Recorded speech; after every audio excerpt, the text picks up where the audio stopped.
I want to use the opportunity, as always, when I speak, to highlight the existence of the Blockchain Bundesverband. Just a quick question. Is there anyone in the room who is not aware of the existence of the Blockchain Bundesverband yet? Still a couple of hands. Yeah, so we formed the Blockchain Bundesverband in June this year. Basically about 20 blockchain startups together with 3 universities and a couple of people involved.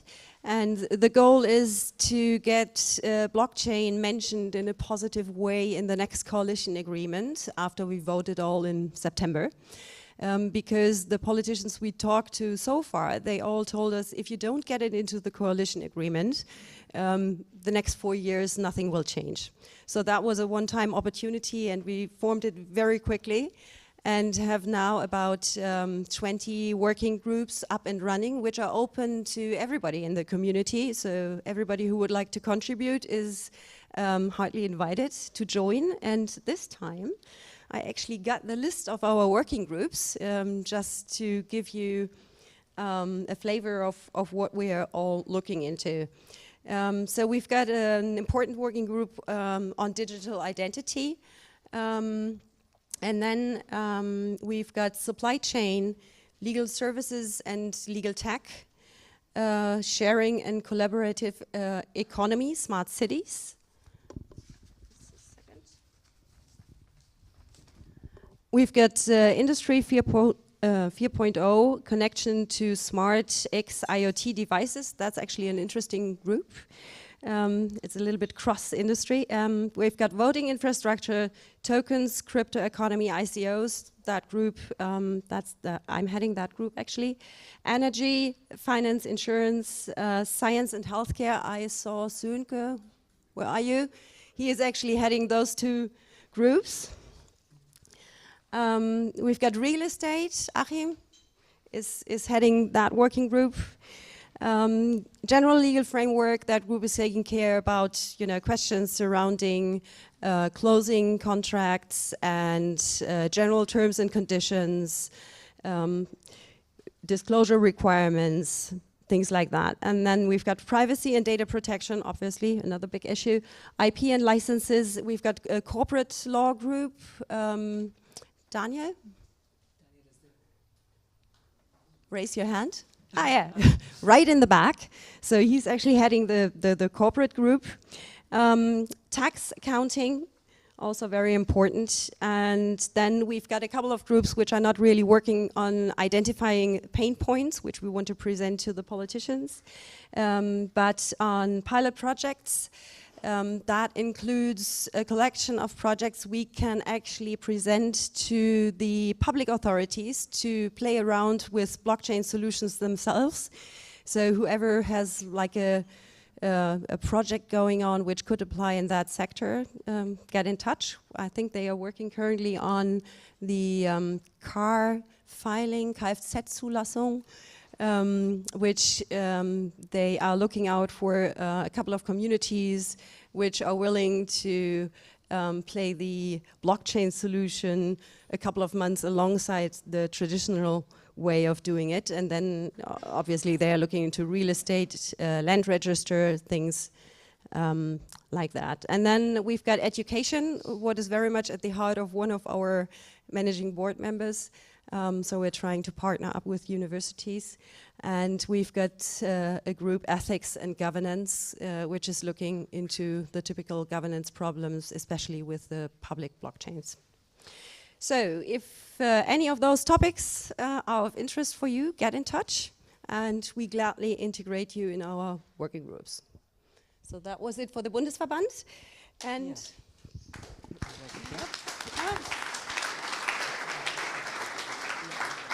so I hand over to Arnab to give it a start with our presentation. Hi, thank you, Nina, and thank you, Sven, for inviting me also over here. And I think if we are working as a community and you all want a community to come up, I think this kind of working groups is very important. And please participate, even if you can give maybe a few hours in a month, that's also useful. So please consider it as an option. Please join. Now coming to the question on ICOs and what are the legal issues and non-legal issues, whether you should be afraid or not. There are some differences between me and Nina also and other people also. What are the classification of tokens? Some say classification has to be done purely on legal aspects. Some say it's an economic aspect, because you have to come under very atomic level on what are the classification grounds of an ICO tokens. So I have classified it under 3 categories. One is purely utility token. That can be both payment tokens and a non-payment tokens. Then you have a non-utility token, which has no utility, but you just use it for maybe an asset backed, or there are hybrid tokens, which has both utility as well as an asset function. Now, when we can see the SEC order came and everything, it's a very interesting moment when it just about to cross 1 billion market in the ICO field, then SEC came in. After SEC, all our regulators, they are best friends to each other. They started copying and pasting. It's a very good plagiarism model, and they're using it properly. And there's also issues whether the SEC ruling is an executive order. First of all, it's not a court order, so it's not a law. It's just an executive order. And an executive, and it's also a report. It's not even an order, it's a report. And whether the report has covered all the legal aspect. What I personally also feel on certain aspects that they have talked about initially about investor security, and when later they came in the end of their report, they've lost the space of investor security and how to protect with this 1800s judgment and those kind of ruling without going into any jurisprudential aspect of what is investor security, who are the investors. Very few tokens are securities, and what about the other tokens, and what are those securities? Now coming to the question whether it's, so this is this market, which I got the information from Autonomous. They did actually a very good job by analyzing it in a proper graphical way, and you can see it's like 1 billion when it started to reach, and they said, okay, now we need to come, the SEC thought. Now what are the issues? What are the issues that we should talk about the ICOs? Is it only about securities law, or there is something else? Securities law is one part. If I am considering about the European legal aspect, there are MiFID regulations and there are other aspects which can be of useful for the European legal aspect, and I think Nina will talk about this in later slides. The other aspect which is very crucial is the consumer protection law. A lot of projects are promoting in such a way that they will solve the problem, the world problem in a second. Just give them money. And they are selling, okay, you give me money, I will give this benefits. If they do not do, if the projects go bankrupt, like if they cannot do, they say, okay, then you lose your money, but in a very small terms and condition. I did an interesting research right now. I tried to find whether the ICOs, after the ICOs happen, they put the terms and condition on their website. Most of the projects, they do not. Why they're afraid then? Why they are not putting the terms and condition on the website? If they are so much about decentralized, full of transparency, why there is a lack of transparency in this aspect?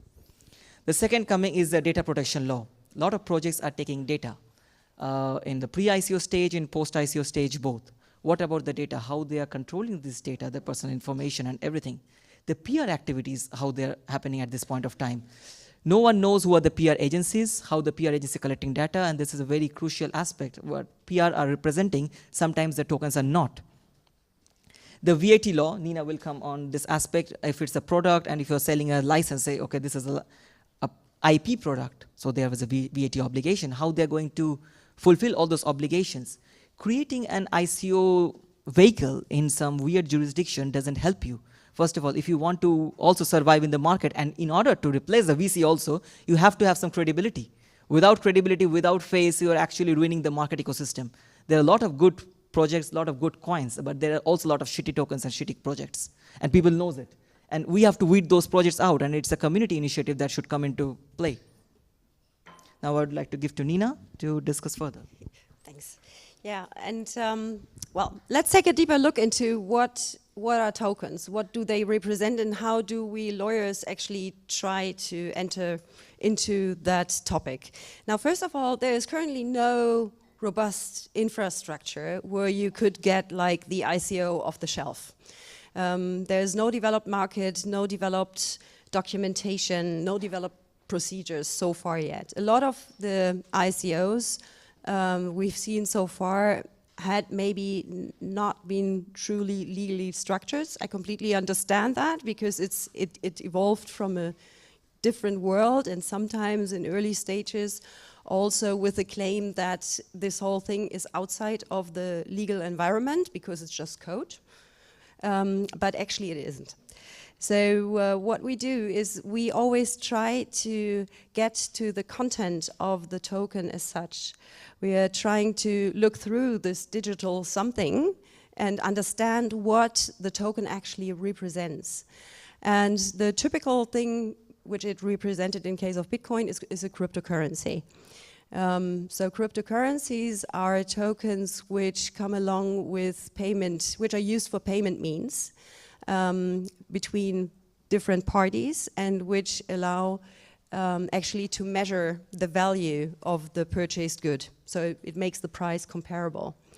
There is now a current suggestion in the amendment for the 4th anti-money laundering directive on EU level. That's actually the first one within the EU trying to bring a definition for what they call virtual currencies. And if you read that, digital representation of value that is neither issued by a central bank or a public authority, nor necessarily attached to a fiat currency, but is accepted by natural or legal persons as a means of payment and can be transferred, stored, or traded electronically, then I guess you get immediately that this is very broad, and everything that within the blockchain community would be seen as cryptocurrency is clearly captured here.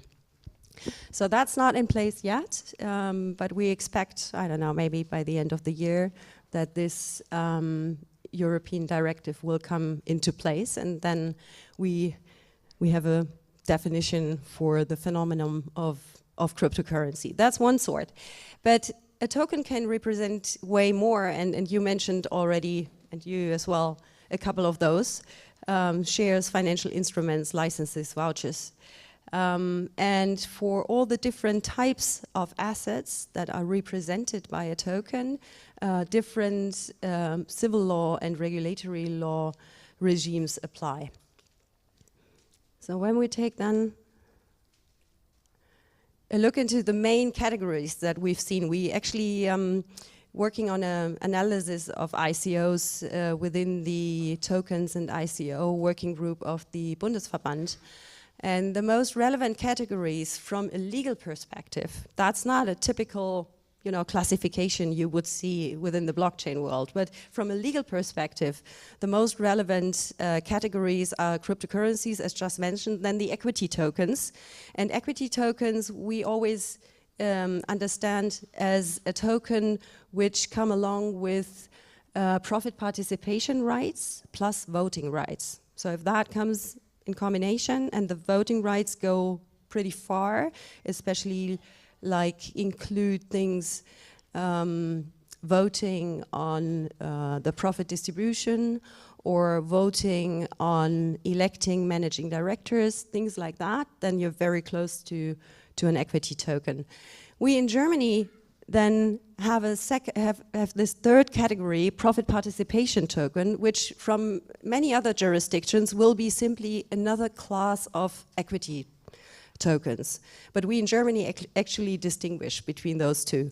The profit participation tokens usually only come along with the profit participation right, but no, or at least no substantial voting rights. In the finance area, where I come from, we would call this MES. It's a mezzanine financing. It's not an equity financing. And then, completely different from those three, who are all kind of financial instruments, are the next two. Software tokens, or software license tokens, which we would call tokens who simply grant access to the use of a software or a software environment. Might be a platform that you're creating. And asset tokens, which represent either try to represent the title in a tangible asset or at least the economic value of a tangible asset. So something you can actually grab, real estate, cars, diamonds, whatever. Those are clearly no securities from a German perspective. They are out of the financial regulatory regime, but with those tokens, you're right into the VAT problem. Because VAT and that's the same as the regulatory regime, always applies, at least in Europe, where the user is located. So as Arnab already mentioned, it doesn't matter from where you start an ICO. It rather matters where you offer the token, right? The jurisdictions where you offer the token, that are the jurisdictions that are relevant for the regulatory view and, at least with regard to VAT, also for the tax perspective. So what is a token as such, disregarding what it represents? We in Germany have like a fixed number of what we call absolute rights. And those are basically receivables and assets, like physical assets. And obviously the token is neither one, right? You don't have a right against a third party purely out of the token, and you cannot hold it in your hands. So the problem is that in Germany, this thing token is not protected by law as an absolute right. We would call it rather sonstiger Gegenstand, other object, which exists and which is acknowledged by civil law. For example, the sales contract provisions apply accordingly to other objects, but it would be rather called exchange, not sale. Yes, it's comparable to something like know-how, right? Know-how is also one of those things. So we actually can deal with it from a legal perspective, and you can transfer it. It's merely on a contractual basis. There's no in-rem protection, right? That's one of the issues we want to address, because if that spreads, especially within consumers, we think the legislator should think about applying some kind of absolute protection to tokens as well. And then you've got actually to differ from the transfer of the electronic token, the transfer of the asset that is represented by that token, because there might be different rules applying to that. So actually you can only really attach something to a token if there are no specific form requirements for transferring the represented asset, right? Because otherwise the transfer, for example, real estate, you can only transfer by getting an entry into the land register. If you don't have that, you don't get the title to that property. So you can't simply transfer real estate by the transfer of a token. So I know that there are a couple of groups currently trying to make up their mind how to solve that issue. And that's simply due to the fact that in a lot of cases, statutory law mandates certain legal benefits only when certain requirements are met. That's not only the case for property, for land, but also, for example, for shares in limited liability companies, or for KGs, limited partnerships, because all those entities require that you go either to the notary or you get an entry into the commercial register. So those things are also difficult to truly attach to a token. And then you always, if you have a real-world asset attached to the token, you always have to think about the possibility that this object might be acquired in good faith, right? So if we're meeting on the street and I'm saying, here's my microphone, do you want to buy my microphone? And you're saying, oh yeah, have 10 euro, and I hand it over to you, then you're protected because I hold the asset in my hands, and you can actually acquire it in good faith because I hand over to you the asset itself. And then it's gone, even though maybe the token is still mine and I can sell the token later the day to somebody else. Those things are also to be kept in mind when you're thinking about attaching a real-world asset to a token. Same thing, for example, if the other way around, We're having a nice party later on here. I'm drinking a couple of beer. I'm completely drunk when I get home, and then I spread my tokens. From the civil law point of view, I can claim them back the next morning, right? Because I was like out of my mind at that point in time. In that case, the token might also not represent what it claims to stand for. Aside of those issues, we've got another one, which is a huge one, actually. That is the multi-jurisdictional challenge. There is no such thing as an overarching, unified, legal, global system. Unfortunately, jurisdictions are broken down to countries. We have like 192 countries around the world. We have multiple bilateral or multilateral legal agreements. Think about the EU alone, what massive number of regulatory rules we have here. So unfortunately, the legal world is splintered in lots of fractions. And it's not possible, really not possible, to observe any and all requirements we have around the globe.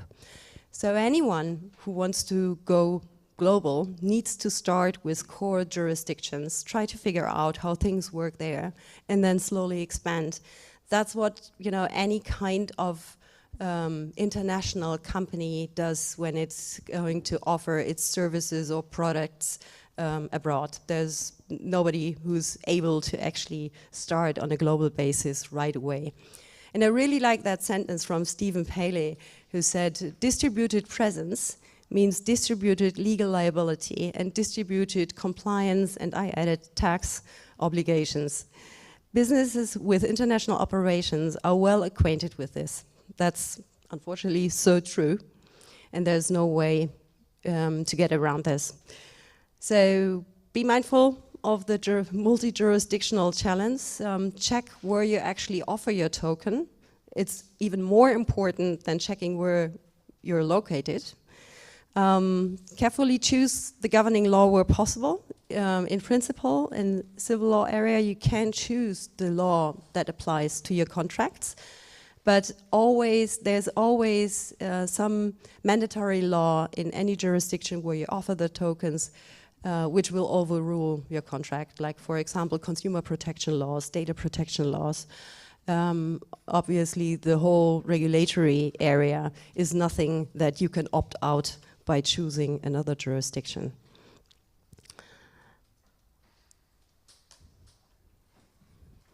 Yeah, regulation. Regulators start to take action. We see more and more regulators voicing their opinion, their maybe first slight opinion about the token world. In Germany, BaFin already said a while ago that they would see cryptocurrencies to be so-called units of account, Rechnungseinheiten, and that is actually a financial instrument pursuant to our banking laws. That actually differs from more or less the rest of the European Union, interestingly enough. And it basically means that the commercial trade requires a license from the BaFin. I already mentioned the upcoming amendment of the 4th EU anti-money laundering directive with its new and first definition of virtual currency. And what it will actually bring into the field is a full KYC obligation for gatekeepers. And gatekeepers are wallet providers and crypto exchanges. So that will be coming soon in the EU. Then the EU discussed already a while ago, I think it was earlier this year, whether they should restrict the allowed volume for payments with cryptocurrencies. Most of you will know that cash payments in euro are already restricted and limited. And there were discussions going on whether they should extend that to cryptocurrencies as well. Seems a little bit difficult, to be honest, because how do they want to control it? So that seemed to me a rather theoretical approach.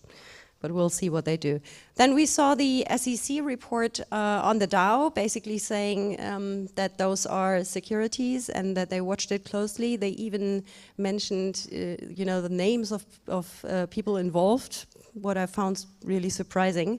And the cryptocurrency exchanges in the US seem to start to react on that now, because qualifying that as security means that they either need to delist those tokens from their exchanges, or they need proper license, what not all of them currently have.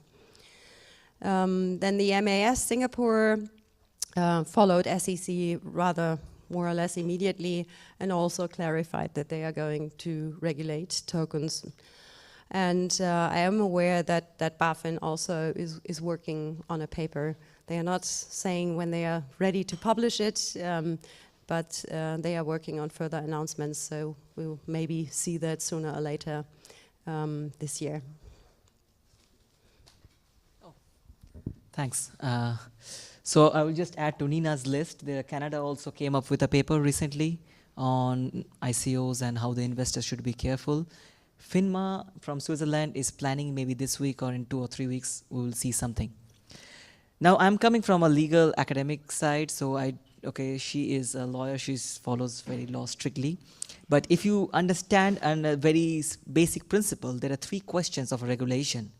What to regulate, who should regulate, and how to regulate.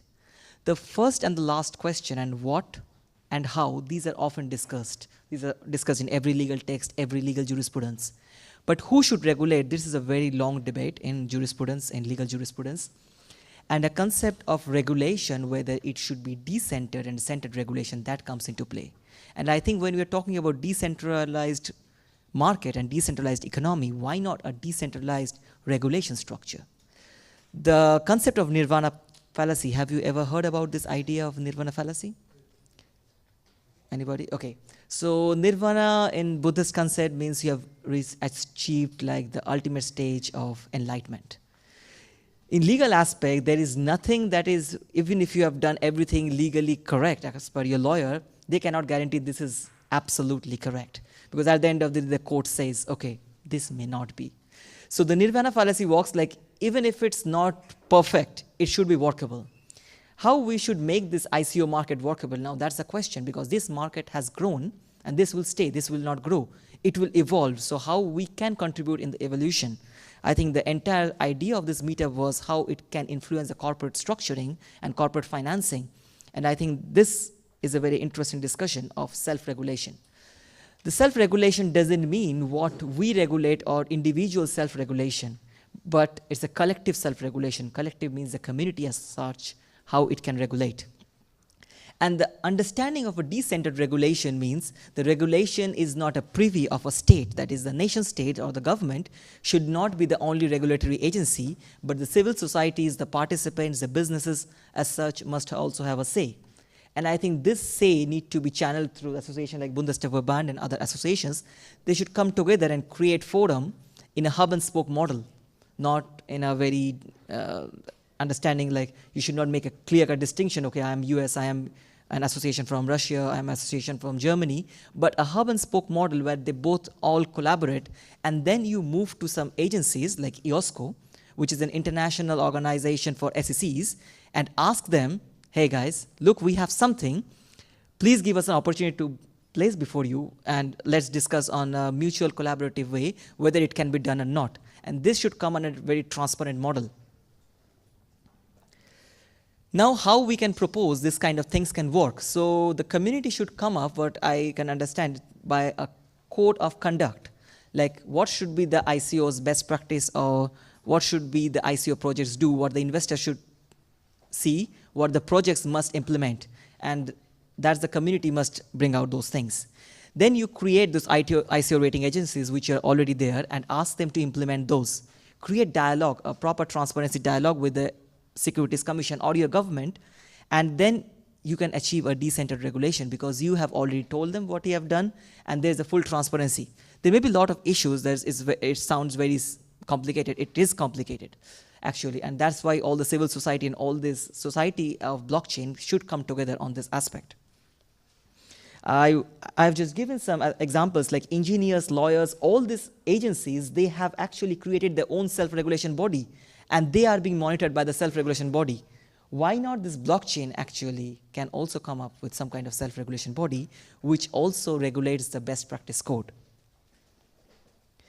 There are two fixes, one that can be done on a short-term basis, one that can be done on a long-term basis. The long-term basis is to create a best practice standard.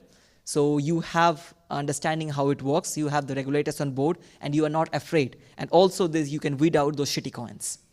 For the short-term fix, immediately the project proponents, if I have seen, like there are certain measures that project proponents or the ICO projects must put into place. First, have a proper legal advice. Without creating a legal structure, please do not do an ICO and mislead the people. There are a lot of ICOs they are doing without having any legal structure. They do not tell where the money goes, they just focus on Facebook and other PR activities. It should not be done. Not merely a white paper of 5 pages. At least something, some workable model should be there. Even if you don't have an MVP, at least have some MCP. Wallet security, who is in charge, whether there is security auditing, those kind of things must be taken into consideration. Whether there is an independent auditor, like where the funds, how the funds will be utilized, whether they have a business plan, all these things must come up and see how detailed the information is in the white paper, their utilization model, their project model and everything. The business report of for the contributors. This is one key important aspect. I think if the lawyers are here and this is an auditing requirement also, you give in a fiscal year, there is a report, auditing report. Why not we also put some kind of business report like how you have burnt the money and put it on your website. Be transparent to the projects and to your contributors. For the contributors, there are a lot of things that need to be checked into. First, they have a hard cap or not. If there is a hard cap on capital, that shows that they did their research, they know how much they want. They do not want to go to the moon. Then you also have, is the code an open source or not, whether it has been done, if it's not, whether there is security auditing, who has done the security auditing. This kind of questions must be asked. Business roadmap and technical roadmap, very important thing. Disclosure of team members, a very crucial point. A lot of projects doesn't show who are the real beneficiaries of the project. And community must ask who are the real beneficiaries. There's another trend which I have also noticed these days is they show partners of the projects. Sometimes after 1 week or after the ICO, the name of the partners disappear from the website. So try to see whether they have linked the partners from their website to the main partners, and also whether they are actually going publicly and asking, okay, these are the partners, and please cross-verify and try to ask them question, do you have an MOU with them? If not, how you can say you are a partner? Those kind of things. Now the responsibility in a decentralized regulation, I have classified under 3. There are main 3 actors. First and foremost is an exchange, and we have one of the biggest exchange sitting over here. And the exchange guys have the most important, I think, risk also, because they are the reason that ICO also flourished, because they provided the secondary market and the hope for the secondary market. So when they should list the tokens, they should be very careful whether the tokens are securities or not. If they are, what are the legal requirements they have taken? Whether the project that came to get listed, whether they have a legal structure or not, those things. The project owners must first create a legal entity who should be in liability of the tokens and the funds, and also be transparent to the community at large.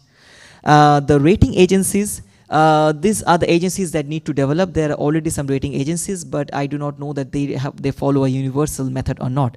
But they should come under certain criteria. The first and foremost criteria of the rating is a transparency.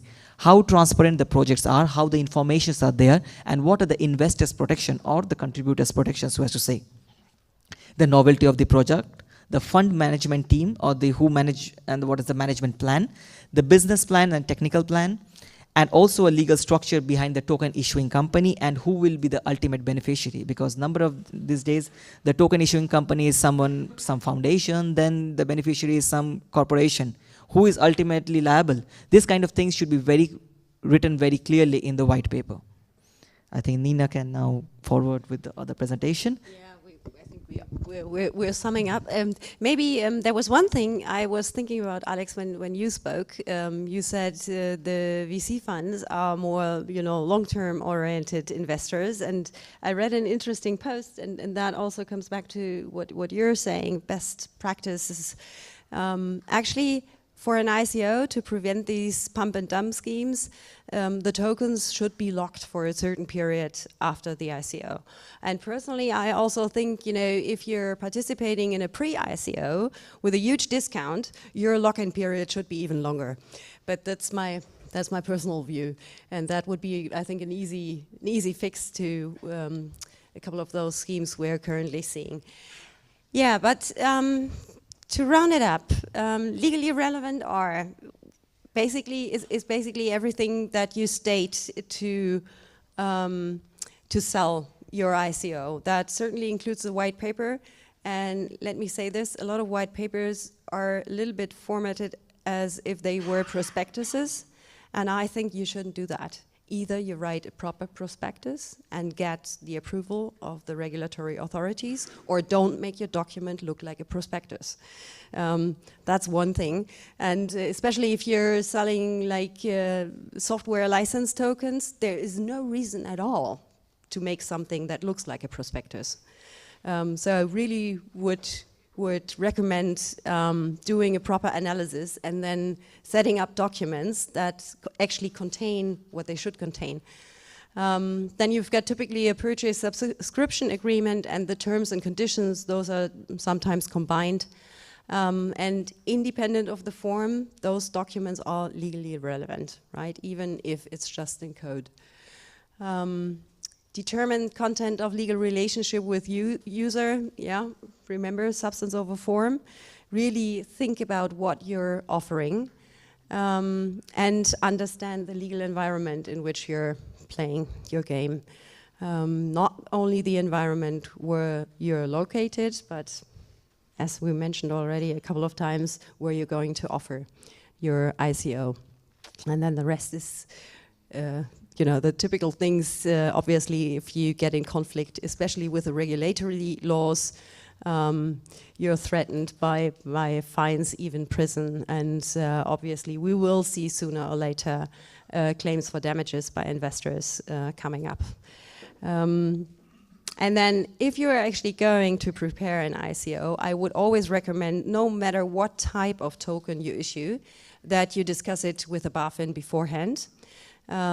You can actually get in touch with them via their online contact formula, and they will get back to you if you do it properly, typically within a week or two, giving you a call to discuss it. And then they will ask you to hand in the drafts of the contracts that you're going to offer to the public, and only following that they will maybe give you like a written statement. But the call typically gives you already a good feeling where you're at. And maybe some further tips: really work out your request to the BaFin properly so that they can understand the legal structure behind it. Don't copy white papers, right? They have seen so many, they will recognize that you just copied it. So don't do that. They get so bored with these things.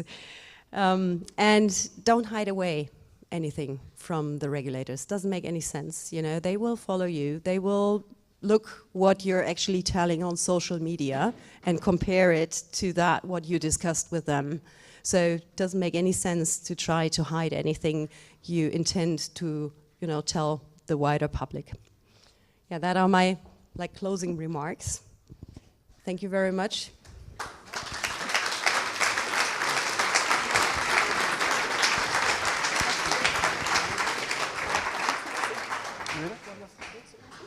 Yeah. So, are there any questions? Or if there are any questions, then raise them. Yeah, we have some here, up front. Yeah, just wait, because people would like to hear it also in the back, and we are, by the way, also recording. Yeah, this is a question for the lawyers. You said multiple times about you have to consider where you are offering your ICO. and it's not about where you are formed. So let's say I form in Switzerland, and I have a website, and people go there from I don't know where. They read the documentation, and they take part in the ICO. How am I supposed to know?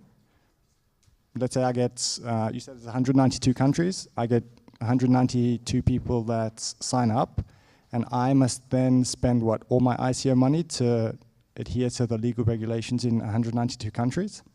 How does that work? So Nina, what you say? Yeah, it's actually very simple.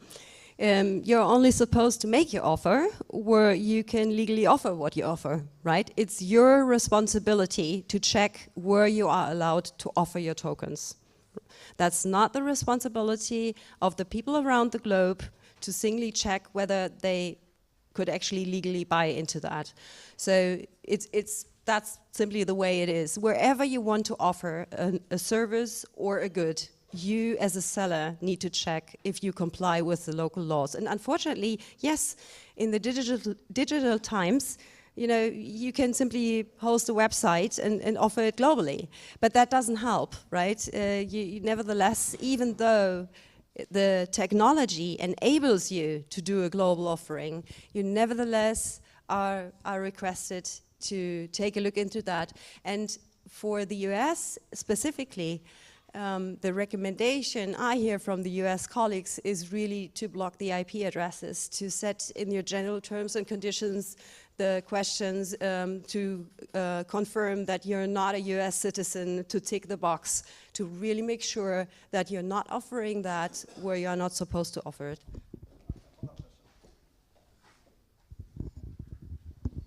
Then what percentage of ICOs, current and also past, do you think have been compliant? Not very many. No, we are just seeing right now, and I think there are a lot of professionals out of the legal, tax, and audit field trying to work out proper structures right now. And we're seeing more and more teams who really want to be compliant and are taking time and effort to actually sort those issues out. But you will nevertheless see tons of more ICOs which simply do not care.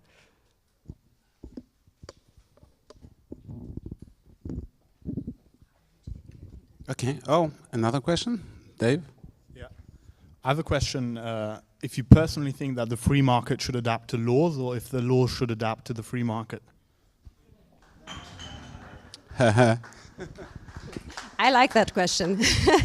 Actually, honestly, if I would have, when I decided to study law, if I would have thought about the fact that I would, bind myself to a single jurisdiction, I would not have done it, right? So, that conclusion came too late for me. So, the jurisdictions, the multiple jurisdictions across the globe are create a lot of challenges, but I would not go so far that I would say a global law would be perfect, because then you would not have any choice, right? Currently, you at least have the choice between different approaches. You can choose where you settle down. And some law regimes might not be something that I would actually choose to be governed by. So maybe a completely unified global law is also a dangerous thing. But I completely agree that we currently certainly have too many of those.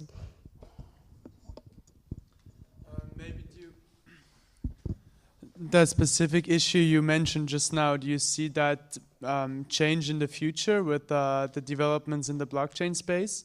So like smart contracts are basically like self-executing law. So there's people that are saying, we're in a transition from a lawyer capitalism to a programmer capitalism. Do you have any comments on that, or what do you think? Law is like language, right? It's not a mathematical science.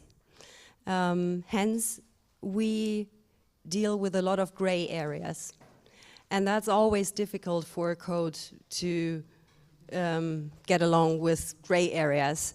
So yes, we can surely make law more effective by using smart contracts, but smart contracts will never ever be capable of actually solving all problems. There will always be gray areas which you cannot foresee in a smart contract.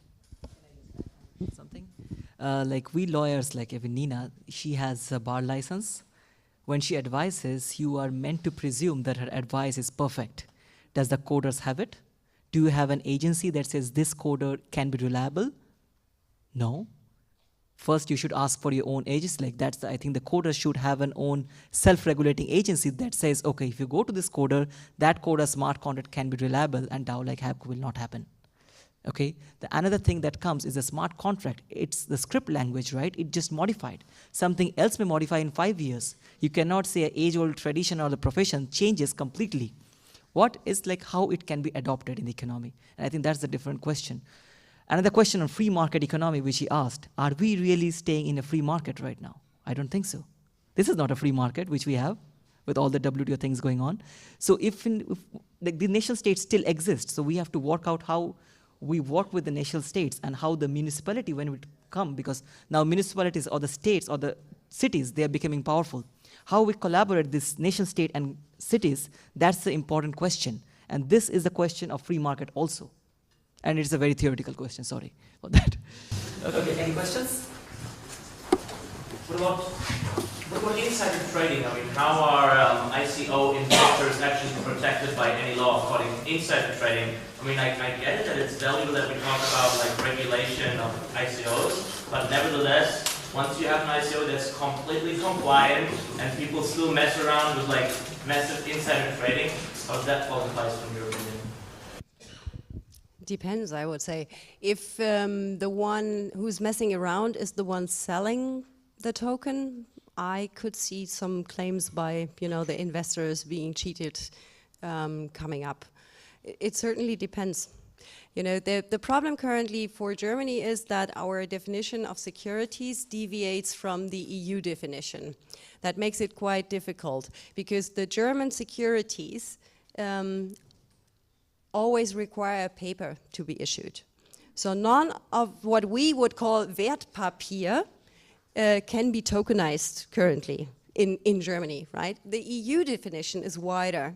And interestingly enough, we will have 2018 another EU prospectus directive coming up, which will apply directly in all the member states. And that will introduce also to Germany that wider securities definition. And then, you know, we can also see this insider trading rules which apply to securities being applied directly.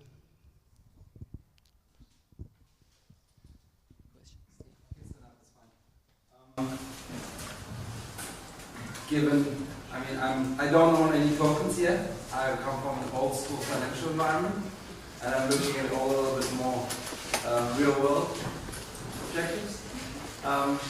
All I've heard is a lot of valid questions I would have asked you.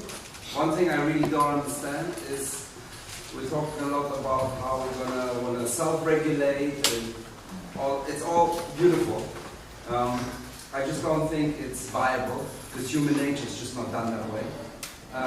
We all need, somebody always wants to be in control. I mean, the current CFTC in the US just allowed the first Bitcoin swap. It's a financial contract that is not tradable. Tradable to anyone actually who has access to that exchange. And it's not a tokenized exchange, it's an exchange where all sorts of assets are traded. Number one. So the US is already trying to position itself. Second thing is regulation. From a financial point of view, each country is always trying to get itself an advantage by being more tax-friendly, lighter regulated, and so on. Now with Brexit, if I would be the UK, and I would look at what you've just talked about, the EU and Germany, I will be the #1 country as UK to be super friendly to anybody who wants to set up a company to do ICOs. So how's that going to work? How's the EU going to mitigate that? I mean, or I'm going tomorrow to Cyprus and just gotta set up a company. So I can do exactly what the gentleman over there said, sell to 190 countries without being worried about it. Otherwise, the ICO market is never going to grow.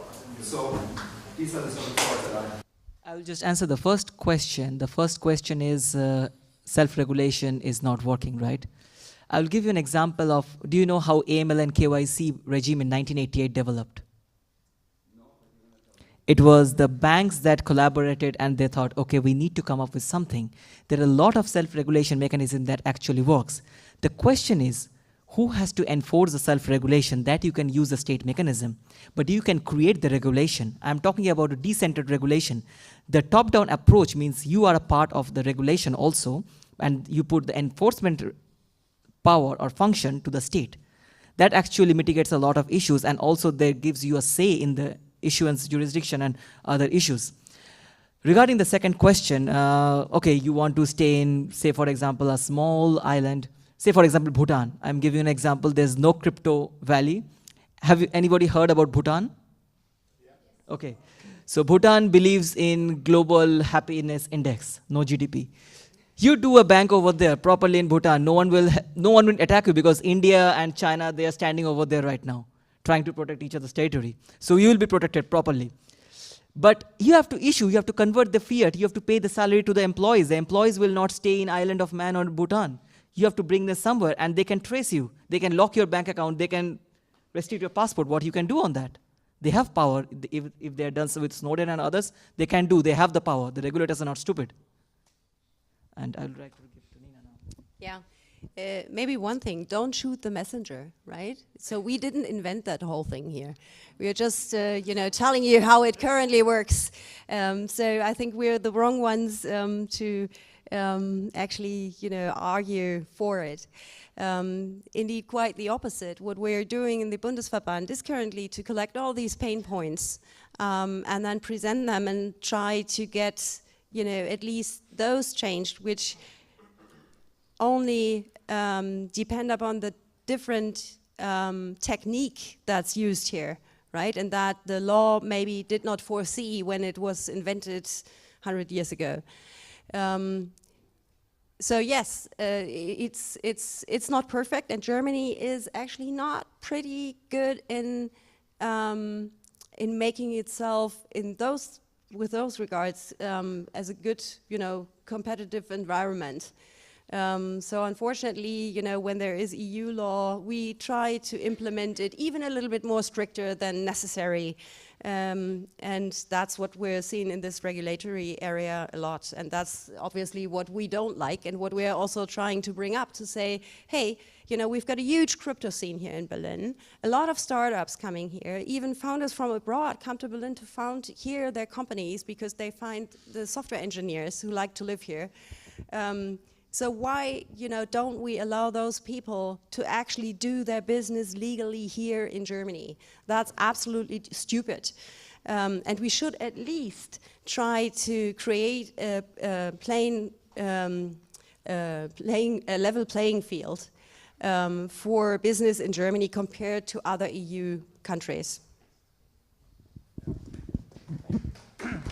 Yeah. Maybe just one comment from people who are actually doing ICOs, not myself, but I've been talking to quite a few, and they tell me that actually Germany is the best country to do that and has currently the least practical regulatory limitations. What's your take on that? Compared to Switzerland, for example? Well, I would say at least in Germany, we have a pretty clear view on what's required. So for specific financial instruments, you simply need a prospectus. So what?